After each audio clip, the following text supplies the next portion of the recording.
Suddenly, Suddenly they had an idea. They made a plan. They asked him to go with them to the city. He agreed to do so. There they gave him tasty food to eat and delicious buttermilk to drink. Then he slept on a soft bed. When he got up, they bathed him, rubbed oil into his skin, and then sprinkled perfume on him. They dressed him in fine clothes and tied a white and gold turban on his head. The poor illiterate shepherd now looked like a great scholar. Then they said to him, "Listen, shepherd, we are taking you to the king's palace. There the princess will ask you questions. Don't answer. Make actions with your hands. We will do the rest." The shepherd agreed. The shepherd and the learned men reached the palace. The guards took them to the princess. Vidyavati laughed when she saw the finely dressed young man. She thought, another fool has come to try his luck.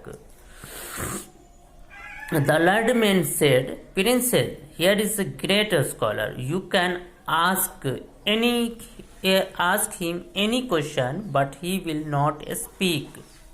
He will answer only with gestures." The princess then pointed one finger at the shepherd. The learned man made signs to him. He pointed two fingers at her. Then she made more gestures. He replied with gestures. The scholars explained the meaning of the gesture very cleverly. The princess thought, "What an intelligent man! He shall be my husband." The next day the princess married him. After the wedding was over, she had a great shock. She found out that the young scholar was an illiterate shepherd. She wept bitterly. She understood that the learned man had tricked her. What was she going to do now? How was she going to live with a foolish husband? At last she thought of a plan. She said to her husband, "Go to the Kali temple tonight and bolt the door from inside. At midnight the goddess Kali will knock on the door and ask you to let her in. Tell her that you will open the door only if she blesses you with wisdom.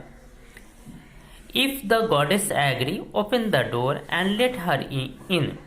If she doesn't agree to bless you, don't open the door."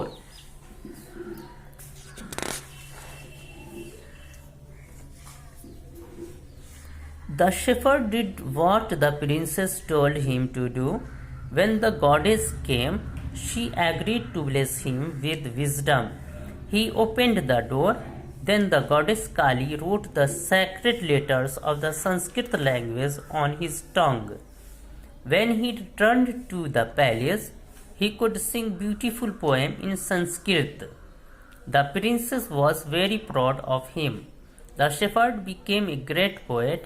He was now called Kalidas, or the servant of Kali, because the goddess Kali had blessed him. So this was your lesson explanation of lesson 9 Kalidas. Now I stopped my video here. ये आपका explanation था, ये lesson 9 का, और ये reading था। इसी के साथ मैं आज का क्लास वीडियो यहीं ख़त्म करता हूँ। थैंक